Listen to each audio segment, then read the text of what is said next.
Good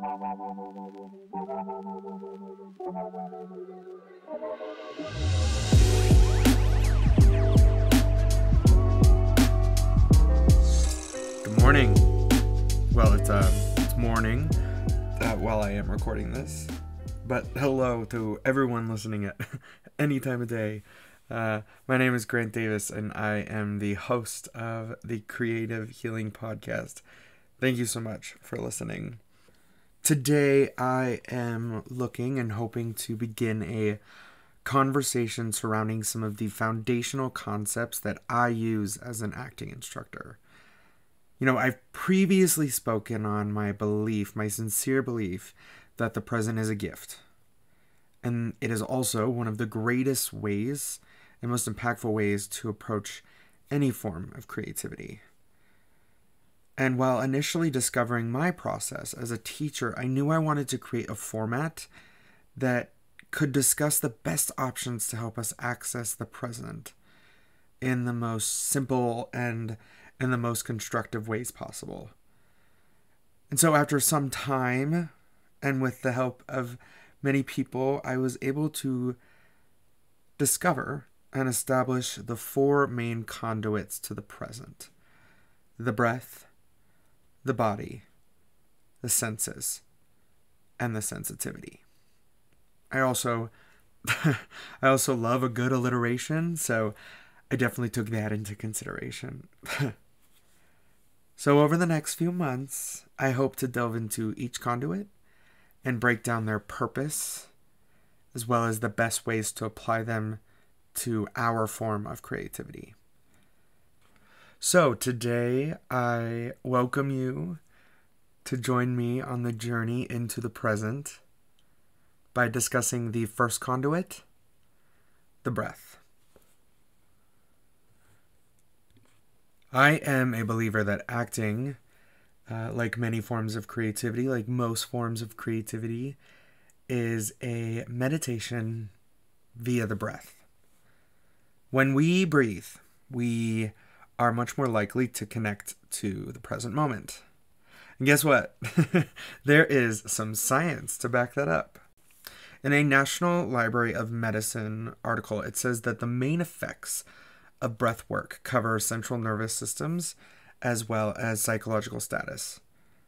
Breath work increases comfort, relaxation, pleasantness, vigor, and alertness. And it also reduces symptoms of arousal, anxiety, depression, anger, and confusion. We tell our bodies to relax by breathing. Breathing is the best way of notifying the body that we are okay, that we are good. I got you, buddy. It is a regulator. When we chill out for a bit and just relax through the breath, we can let go of expectation and worry and focus more intently on what's happening in front of us. We are then able to recognize our impulses, our creative impulses, our personal impulses, while also feeling deeper and also less self-conscious.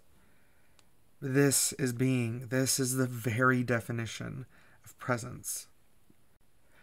Something I wondered about when I was first discovering the power of breath was, as actors, what if we need to feel big emotions like anger or frustration or agony or stress or desire, big feelings? Wouldn't breathing relieve those emotions? This is where regulation and using the breath for regulation comes into play. Proper usage of breath doesn't change the emotion that we happen to be feeling. It relaxes the body so that we have better control over it and can manage it. So if we're angry or we're frustrated, we're not going to stop being angry or frustrated through the breath. We're going to be able to control and manage it. This allows us to distill it down, this emotion down to its purest form, or distill it into something more productive and useful. Anger can easily become determination with enough breath control and management. Something I am always talking about with my students, and I'm sure they are so sick of hearing, is that we must control, manage, and distill with the breath. Control, manage, and distill with the breath. That is the gift of breath work. With every breath that you take, you allow yourself to regulate. I really want to talk about how we apply this to our everyday lives as creatives. Now, I'll be talking mostly about how we apply it to work as actors, but I think it's applicable to creatives across the board. There are numerous ways, endless ways to apply the breath and allow it to guide us to the present, but here are just a few of the options that popped into my head. One option for us as actors is while memorizing lines or working with a scene partner, we can use breathing techniques in tandem with the words on the page. Simple breathing techniques, in through the nose, out through the mouth. We can see what that opens up. Another option is while filming a self-tape. Take time to really get intentional with your breath before hitting that record button, to carry that intention into the tape itself. I also believe that before an audition or a callback, or before you go on stage, you can take a beat and use that breath to return to the moment in front of you. This will also allow changes in your nervous system and in your body. If you struggle with nerves or tend to overthink, this is a great way of telling the body, again, that we are good. A general suggestion that I would give to anyone, anywhere, anytime, and I think a lot of people would agree with me on this, is take up a meditation practice. There's tons of options out there that support a meditation practice. Of course, you can turn to an app like Headspace or the Calm app. Depending on what city you live in, you could potentially have many, many options for yoga and meditation classes that you could attend. If you feel compelled to do that, go and search for them. The simplest option, and something I try and do as often as possible, is taking 5 minutes a day to listen to your favorite music, sitting in your favorite spot, and really becoming present with your breath. I have the most wonderful spiritual advisor, and she's taught me so much. The list goes on and on. But I really love this idea that she has always presented, that a meditation practice is your own. So do whatever works for you. I have experimented a lot with doing reading meditations in the morning, where I take a personally impactful piece of writing and acknowledge my breath as I read it out loud. Doing this kind of work will allow you to bring awareness to your breath in your everyday life and makes it that much easier to carry into your work. I am a breath boy. I love this conduit very much. I deem it very useful, both as an actor and as a teacher, and am constantly telling my students to breathe.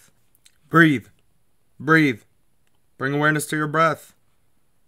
Some of my teachers, acting teachers I've worked with in the past, also like to scream breathe at me, so I guess they pass that on to me. Breathing is really the one of the main ways I deeply connect to my craft. Each time I am on a stage or in front of a camera or teaching in front of my students, I do my best to be hyper vigilant with my breath. And when I do, I feel more connected to whoever I'm interacting with, whether it be my partner or the camera itself, which can be difficult, or my brilliant students in front of me. It allows me to be more aware of what's happening around me and more in tune with my emotions and how I regulate them, how I can best regulate them. Truthfully, when I relax the body via the breath, I am speaking from my truest creative self. And it makes me feel unstoppable. I often feel like a bad bitch. And I can see that being the same for each of you. I hope that it can be the same for each of you. I want to finish with 2 final thoughts. First of all, breath is a great acting technique. It is a great technique for creatives because 1, it is free. 2, it is simple to apply. And 3, it is always with you. It will also help you move through your day-to-day life in a more present, instinctual, and impactful way. And finally, just remember, you are enough because you breathe. Again, I didn't come up with that one on my own. Many people who have validated that for me. You are enough because you breathe. If you are breathing, you are doing everything you need to live the life that you deserve.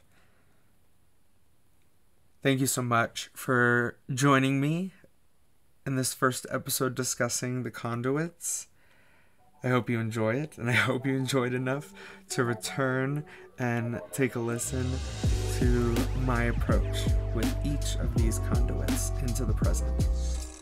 My name is Grant Davis, and I will see you next time.